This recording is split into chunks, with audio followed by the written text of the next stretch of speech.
what your strengths are, but then also what your weaknesses are and where you want to develop yourself.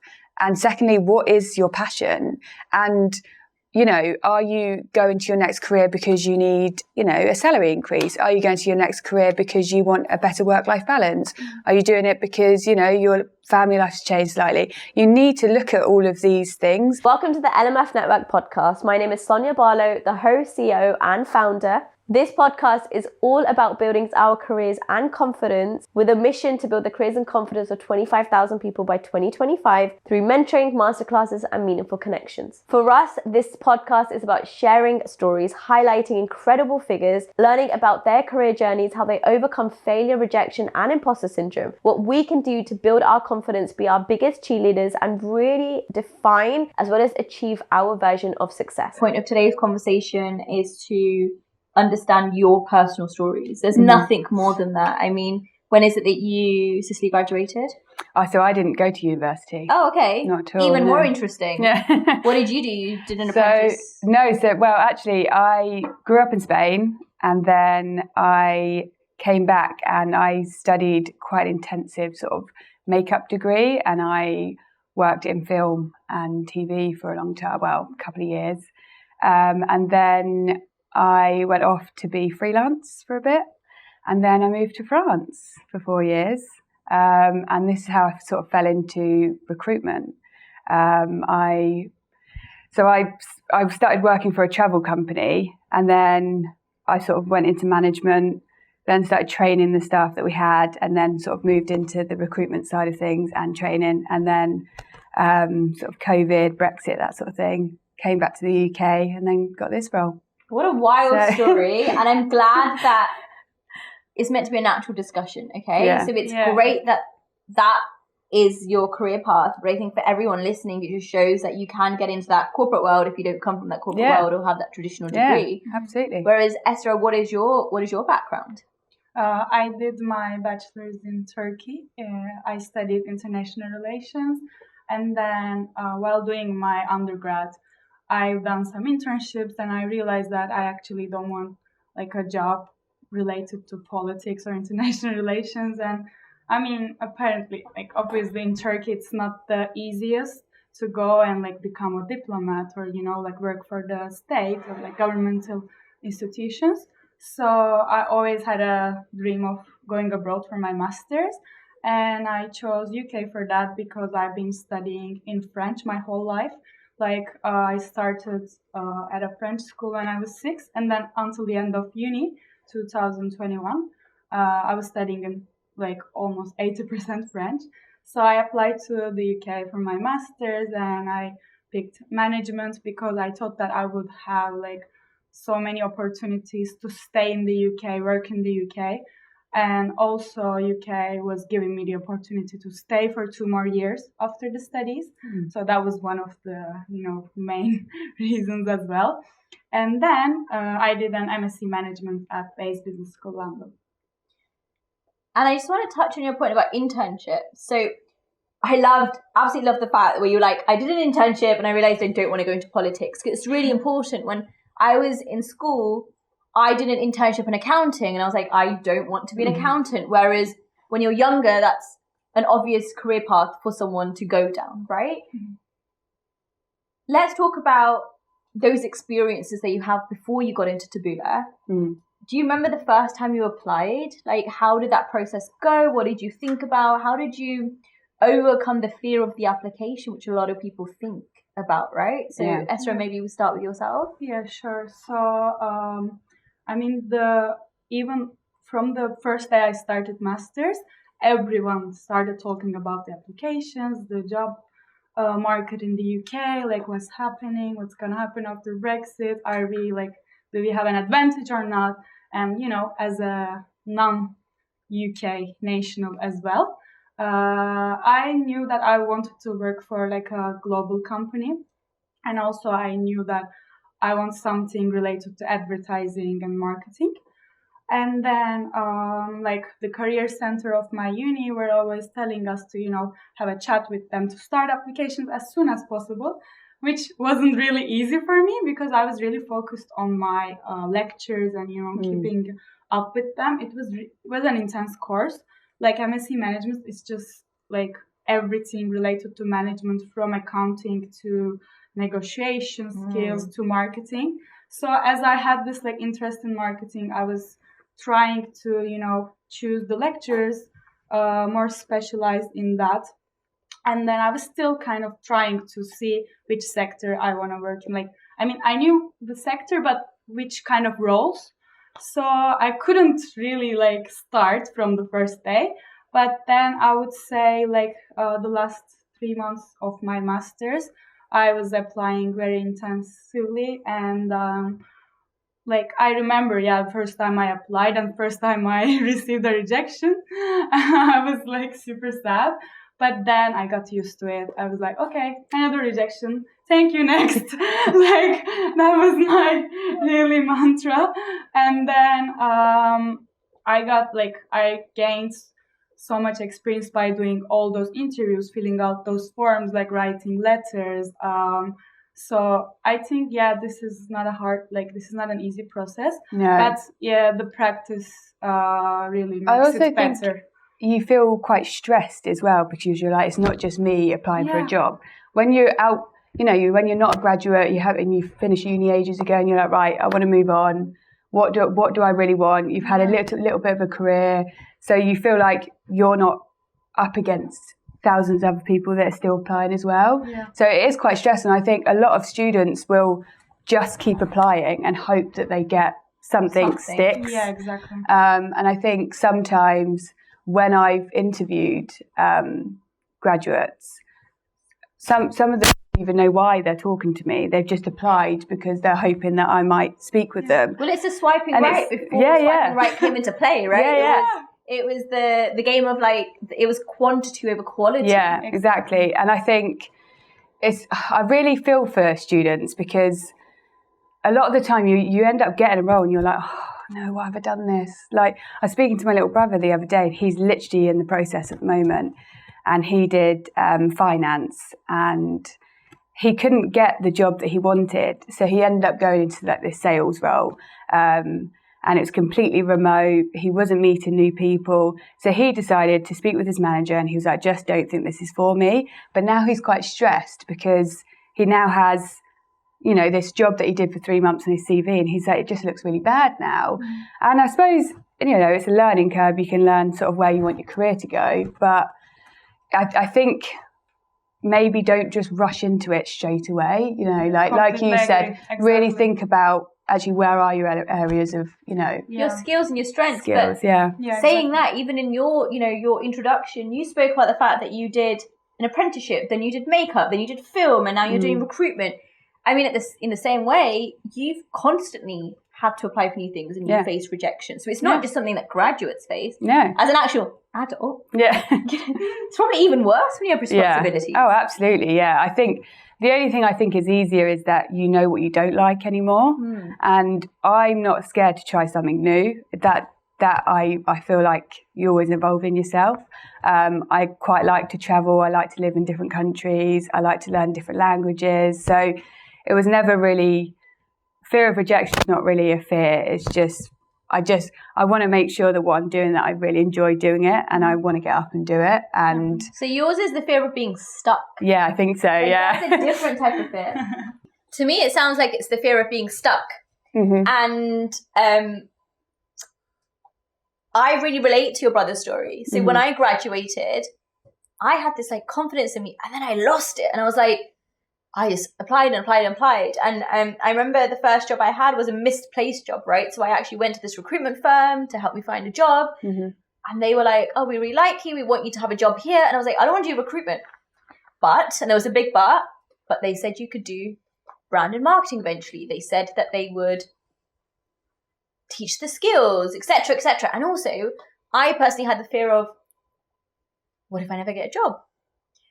And my advice to students now is, please don't get a job straight away. Yeah. Right? Unless you're like on sponsorship or you require a job. And I want to make it really clear that there are T's and C's with everything. Like if you need to get something and you need to stay in the country, or you need to get a visa, or if you have responsibilities, that's not what I'm talking about. I'm talking about the fact that if I didn't rush those 3 months, I could have enjoyed the last summer you're ever going to have before you get into work and you have 25 days of annual leave. Yeah.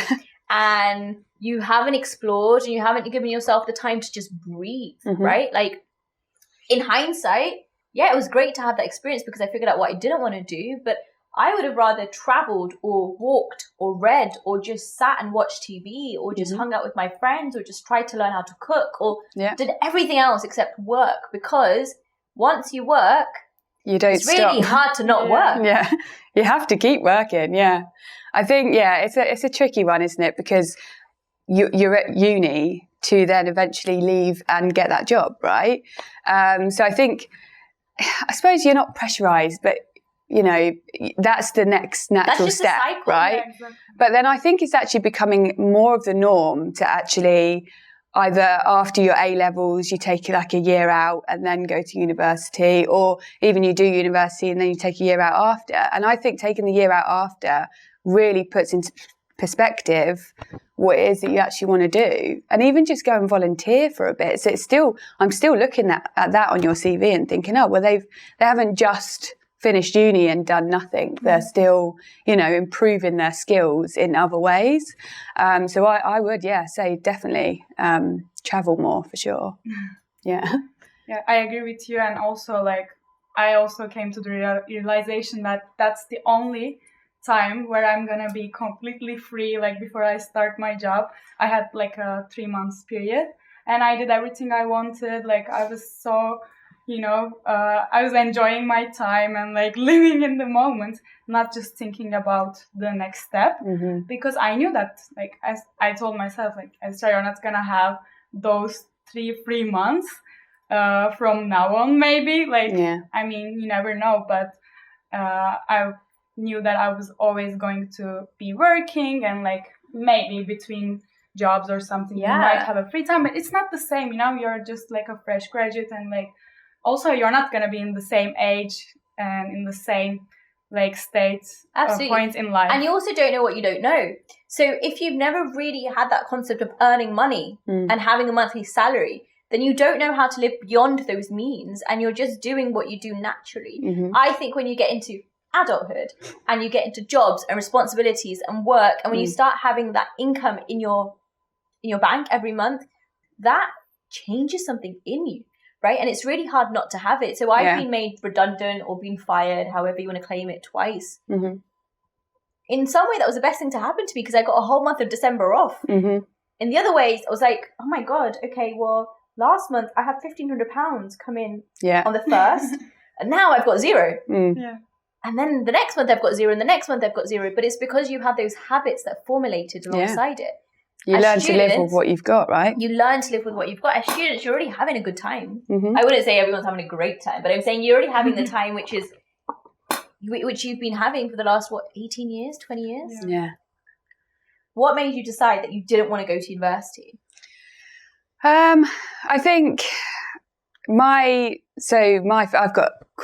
there's 4 of us and my brothers and sisters. 2 of them went to uni and me and my older brother didn't. And I just think I wanted to go out and see the world. University wasn't really a place where I ever wanted to go. I went and saw my sister, my little brother, they loved it. But me and my older brother, I'm much more of a practical person. I'll just go in there and try and learn the job and work that way. And I sort of, lived in different countries, and I don't know, it was just not something that ever really was something that I wanted to do, to be honest. It's interesting though, the concept of apprenticeships or not going to university, because when I was at school, it wasn't really a conversation that was happening. And yet it was happening, but not for, you spoke about gap years or kind of, traveling years. I think those conversations were really for people who had financial stability or privilege or came from a certain culture.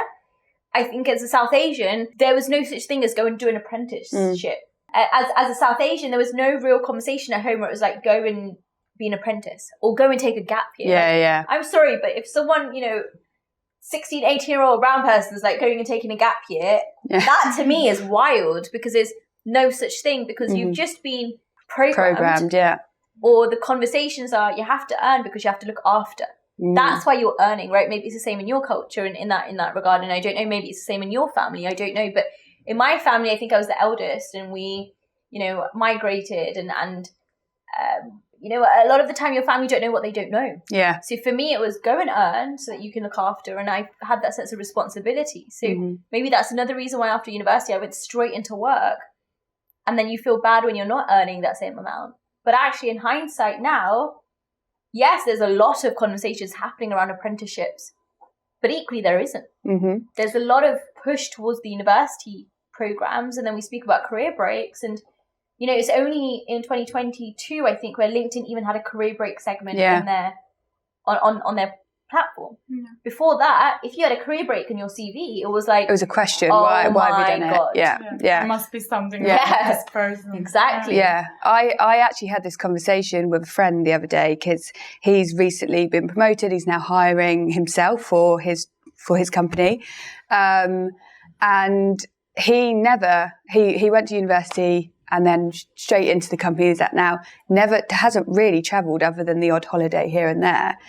And he's now like getting itchy feet, and he's like, maybe I should before, you know, I actually really fully qualify. And I was like, well, do it. And he's like, but then what does it look like on my CV if I do that? Well, like, it's going to devalue what I've already learned. And I was like, people don't look at your CVs anymore like that. It's more of a, oh wow, this person's actually decided to go out and, you know, and really. It's a point of bravery. Yeah, exactly. And I really, really admire it. Because there's a lot of people that would be scared to do that, and I know obviously there's some people that won't ever be able to do that, but if you know have that, if you're able to go out and do that, I would say definitely do it, definitely travel. And I don't think everything is just the professional experience section of your CV. Like, there are so many other things that we need to improve in ourselves. That might be like social skills, or like going traveling. It shows that person is confident, and also you know, they had the bravery to stop working and do this, because like that also makes you grow as a person, like seeing different cultures and countries. It's not like you're stuck in one country and doing the same job. I think like that's a brave thing to do. Yeah, I would also say when I'm interviewing, it sets you apart because we can actually have a conversation about something and connect on another level that isn't just talking about the role itself. And you know, you need to like, or you know, be at least friendly with the people that you're going to be working with. Like, you come with a different conversation and you remember those conversations, as opposed to, oh, A, B, and C fits the role. It's great. Like, we had a great conversation when I first interviewed her, and I remembered her throughout. And then we just like text on WhatsApp and stuff throughout the process, because we just had a normal person-to-person chat, which after we'd obviously spoken about the role and everything else, but it brought a different dynamic to the interview, and you remember it. But then I'm gonna play devil's advocate there and say, is that then not perpetuating biases? Are you not being in a position where you're like, oh, I liked Esra, and so I'm going to compare all the CVs to Esra, versus if the candidate is the right candidate for the role? Because you can also see how that can play out negatively. And though you're, you know, when we think about like men and the global networks and the old boys club, if that was a scenario and there were two dudes sitting here saying that, we'd look at them being like, hold on, they've hired their friend. Like, that's bias. Like, you know, another one of your members have come in through the door. And I guess what I'm trying to say, and I can't help but put that DNI hat on just to say, I understand what you're saying, but also it could reflect it as a bias. It's not a good or bad thing, right? Biases aren't positive or negative all the time. It's just something to kind of, you know, discuss. For me, it's, you know, there's a longer process than just me interviewing at Taboola. And for me, when I'm speaking to this candidate, it's qualifying them for the role. Do they have X, Y, and Z? But then also for me, I'm building a relationship with this person to help them through the process. I'm there to support them. And that is my only ultimate goal. My goal is to answer any of the questions they have, put them at ease, and then move them through the actual interview process starts at hiring manager. So for me, want to make that connection because I want to put them at ease. I want to make them feel like they can come to me and approach me. I would never not put anyone forward if we didn't connect. If you've got the right skills, you've got the right skills. It's not up to me to tell you whether you can or can't go through. And what is your title? I'm a talent acquisition sourcer. And the reason I asked that is because, and we spoke about this with the episode with Ollie, which I'll link somewhere here, because people think those in recruitment are baddies. Yeah. Right? That's why I say it. I say it in the sense of like, you've just made it really clear that you are there to help someone through the process. Yeah. But alternatively, people are like, recruitment managers, they're the worst people in the world. They are terrible. They don't want us to succeed. They just want to hit their numbers.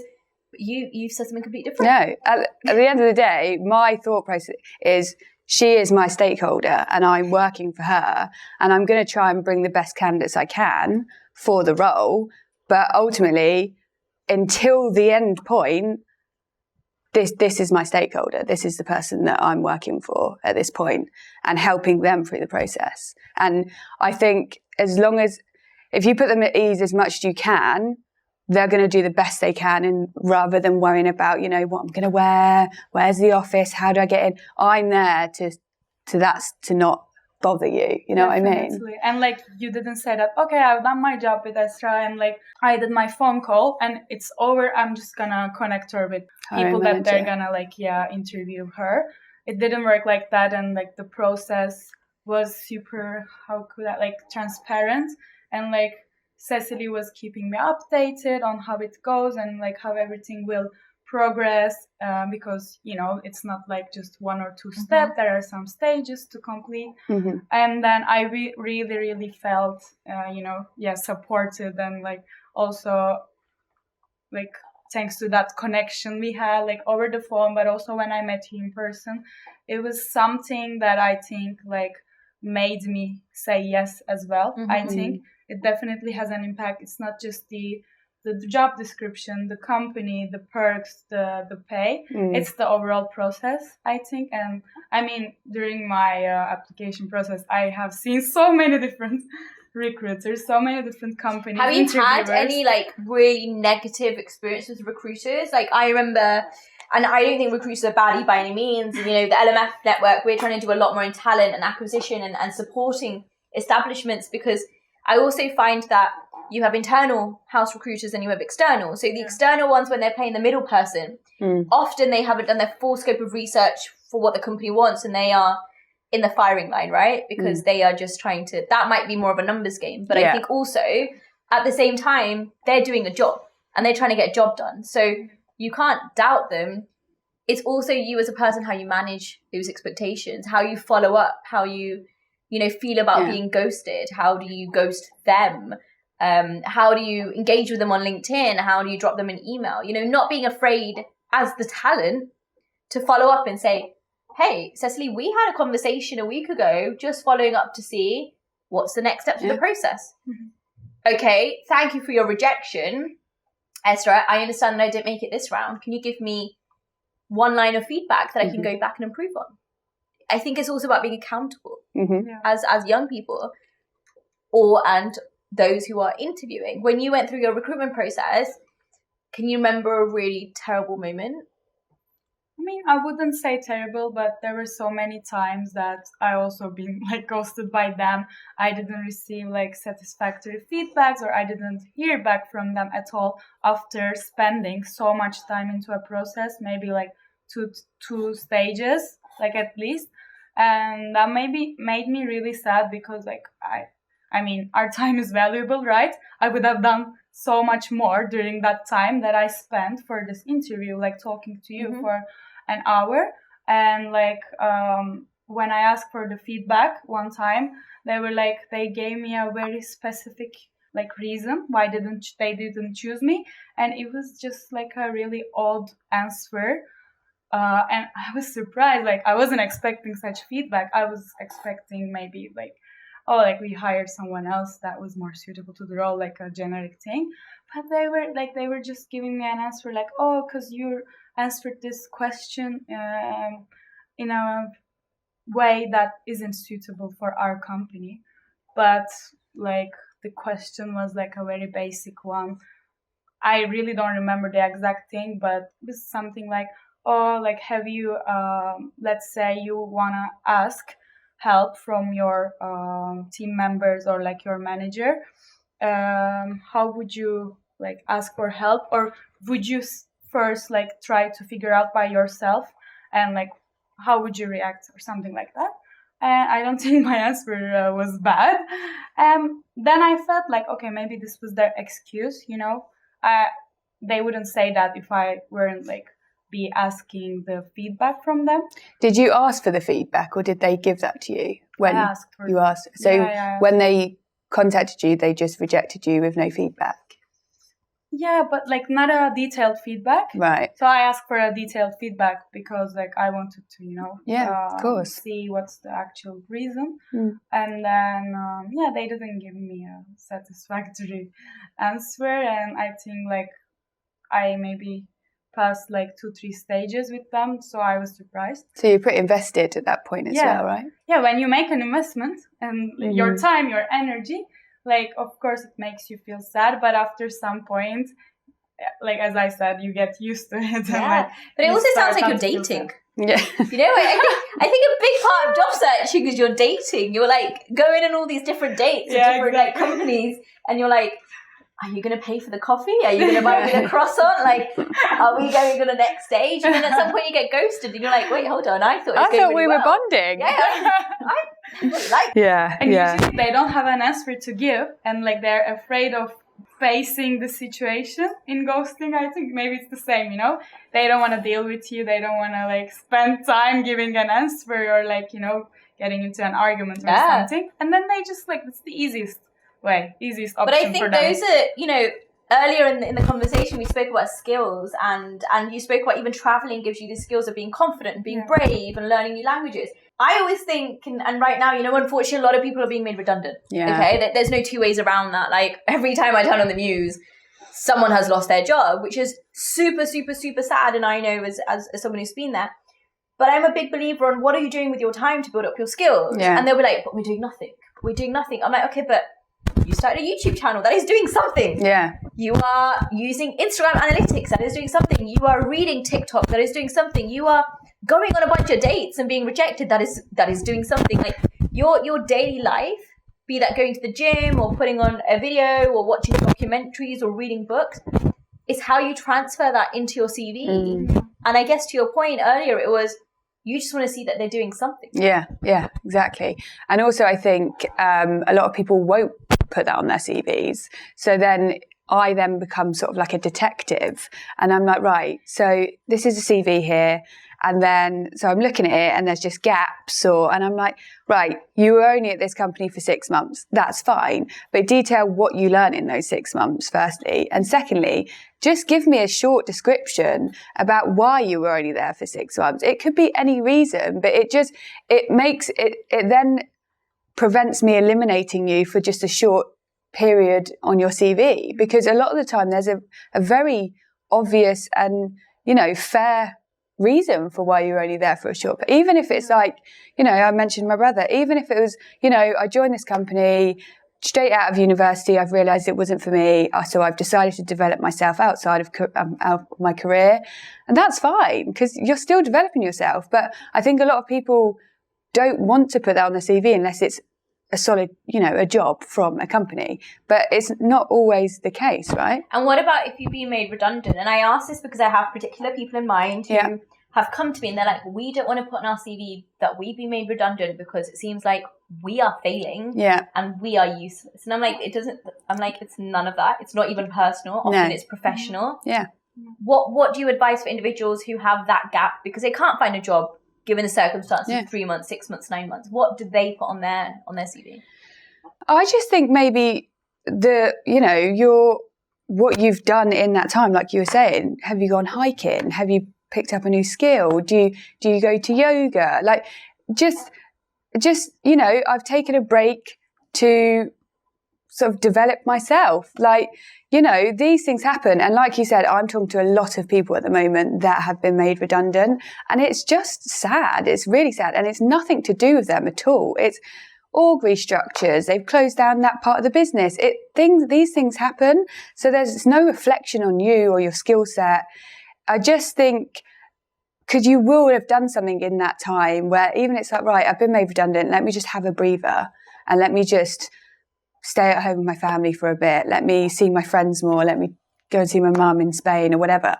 That's still like, you know, you've taken some time to just refresh, recuperate, decide what you want to do next, and you're fresh and you're ready to go. I don't see a problem with that at all. When we're thinking about career progression, how do you figure out what it is you want to do?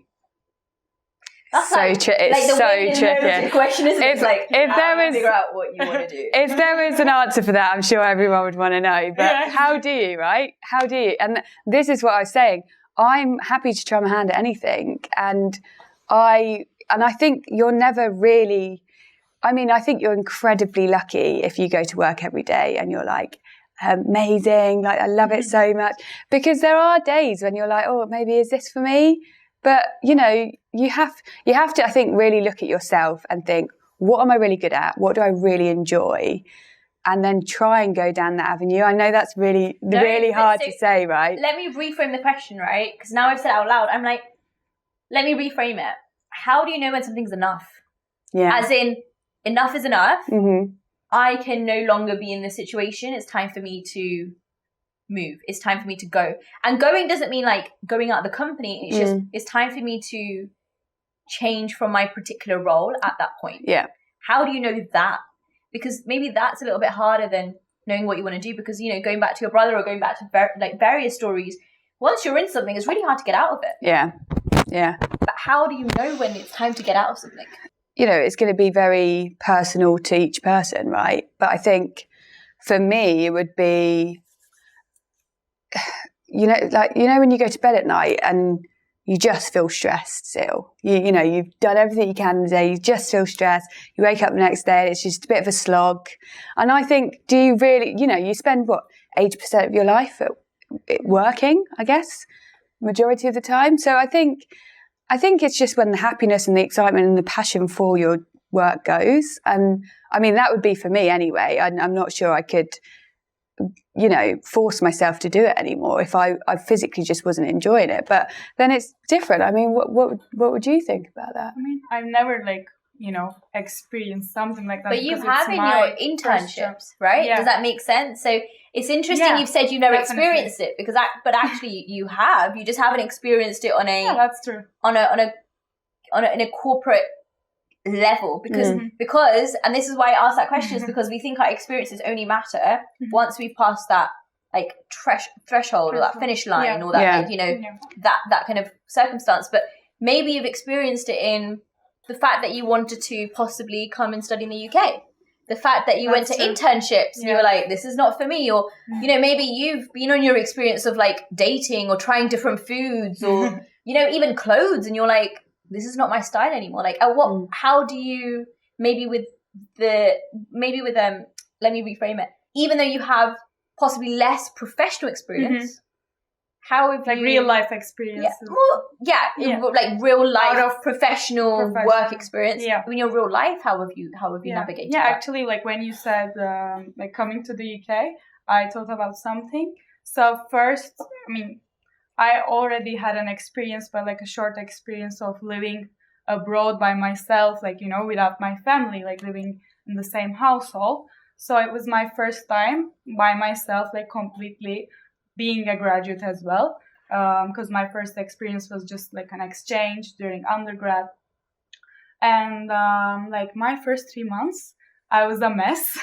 I was like, how am I going to do this? Like the lectures seemed so hard to me. And I was like, I was alone. I didn't have any friends. Of course, like during my first month, it was quite tricky to build relationships with new people, new city, everything is new. So I was actually trying really hard to, you know, get used to that life. And at some point I was like, okay, like if it's not working out, it's fine. Like I can always go back. But then I try to remind myself that like just remember why you made that decision, Esra. Like why? And I always think of like there is this circle, why, how, and what. So you start from why, and then you go to how and what. So why do I want to do this? And like how, what am I gonna do? And like how.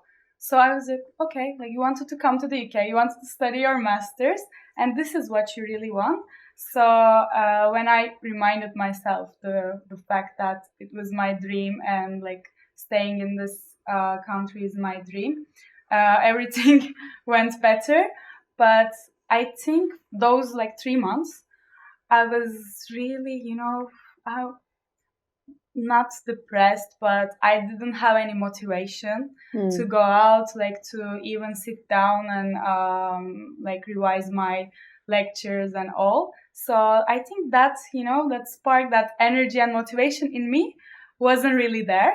But once I got used to living alone, and like once I started to make friends here, and everything went well. And I think, losing motivation, being demotivated to do even just a small thing, that might be, as I said, like going out or working out or like meeting people outside. That's how I know that I'm not really super happy. And I think for me this is the motivation to do things. I think that's great, and it's such a valid answer that we can really identify with, and regardless of where you are in your life and your situation.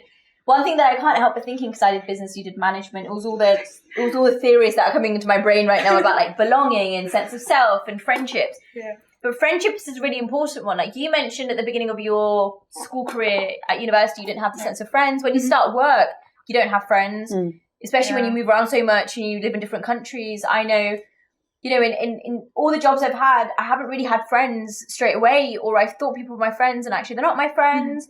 University was really difficult for me because, similar to yourself, I'd actually never lived out. So I commuted in and out of London, then I did an exchange, and I was like, I need to make friends again. It seems like constantly in life, you're either chasing money or friendships. You're like, that's like what time has come to. And the older you get, the harder it gets. Absolutely, as well, right? Because your circle becomes closer. Your circle becomes closed, but your needs they increase. So you're like, you need more money, but you have less friends. Yeah. So what is your advice for individuals who are looking to build those networks and those friendships, especially if they are moving to a different country, or if they are starting a new job, or if they just feel a little bit lost in themselves? And I guess my secondary question to that is it we're trying to make friends, or is it we're trying to build our network and make acquaintances? Because those are two different things. And until you get to a certain point in age, I don't think you understand the difference. I think like for your first question, I would say never missing an opportunity to join, even like attending classes during masters. Like we had the opportunity to do everything remotely, but I was always pushing myself, even if I didn't feel like going. And I was telling that, okay, it will just take like 20 minutes, half an hour to get to uni, so why would I stay at home in my bed like watching the lectures? So I was always pushing, and like I was trying to attend the classes. Also, like never missing the events. Even my uni that was like trying to organize, that might be a career event or like a social event. I think that's where you meet people. That's where you see so many different kinds of people in one place. So other than that, of course, it's not just the educational environment, but in the real life too. Like it's London, like it's a very diverse city, so you could meet anyone, like even on the street, even your, I don't know, like neighbors or anyone. So I think just like going out, even if you don't feel like it, just a little push, and that really helped me.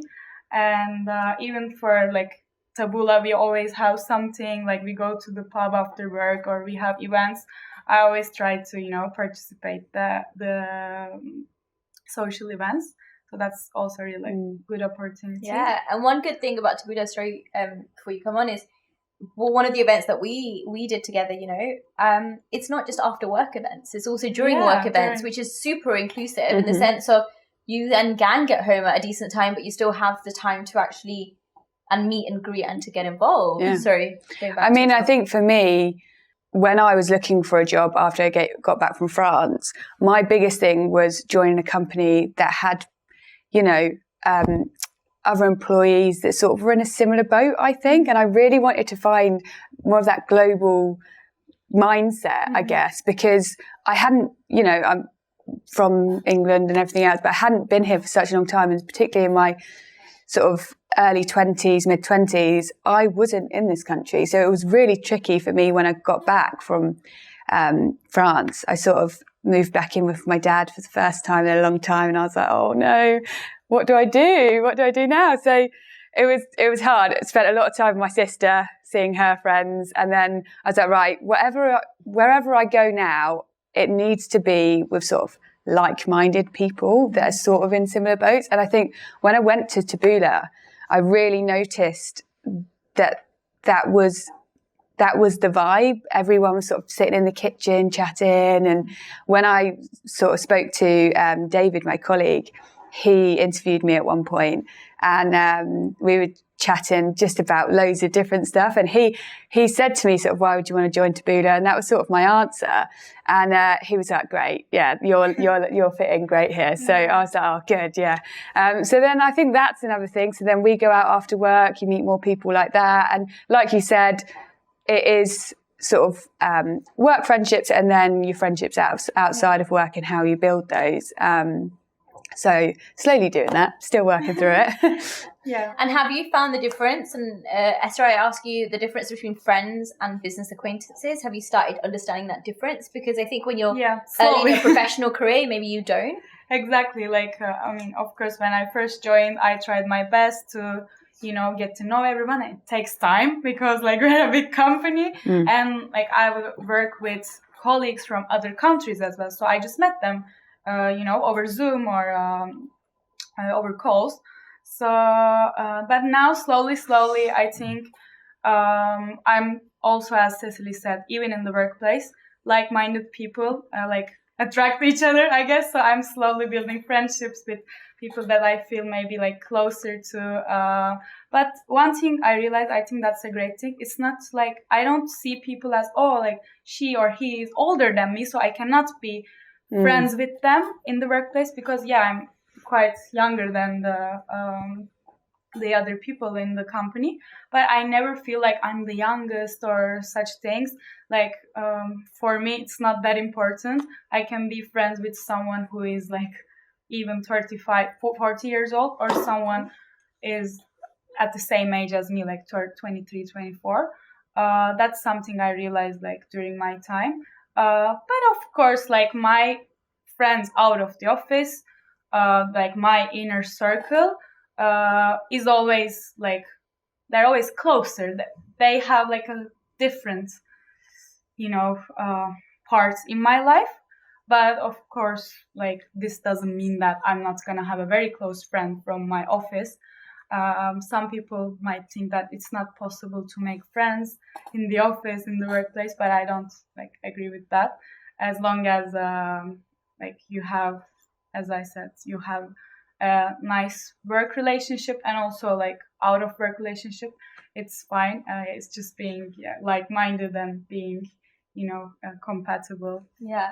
Well, so far we've had a great conversation. We've spoken about your career journeys, the different skills you've used, rejection and failure, overcoming, you know, disappointment, and even how to take yourself out of those moments of demotivation, how you can really fill your CV without necessarily having a corporate career during those times and gaps. So traveling, hiking, yoga, documentaries, walking, reading, cooking, you know, there's a lot of ings in the world. And now we've started talking about those friendships and those networks and kind of really ending it on a super positive note of, to me, what it sounds like is the world is your oyster.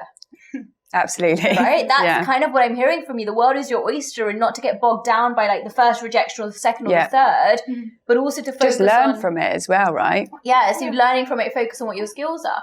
So my final question to both of you is there are students who will be watching this, young professionals watching this, experienced professionals watching this, who just feel a bit stuck and feel a bit confused and feel a bit like, right, we're motivated, we're ready, we're going to go and grab our next opportunity. What would your advice be to them? I'd say my thing would be really understand what your strengths are, but then also what your weaknesses are and where you want to develop yourself. And secondly, what is your passion? And, you know, are you going to your next career because you need, you know, a salary increase? Are you going to your next career because you want a better work-life balance?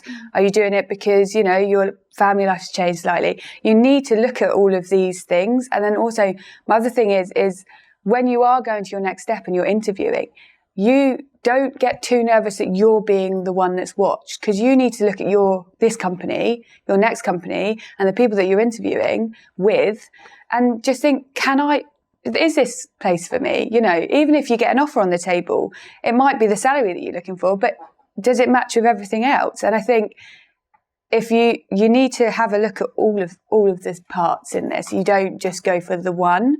And I think, as long as you really understand what you want and what your passion is, and sort of that company matches up with that, I think would be my advice.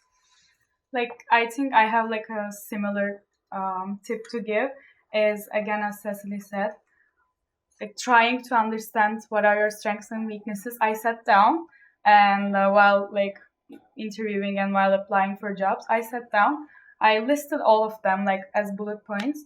I'm good at this, this, and this, and I'm like areas for improvement and like weaknesses, like maybe 3 different lists. And then also like on top of that, I had a list of the things I want in my next role in my next company.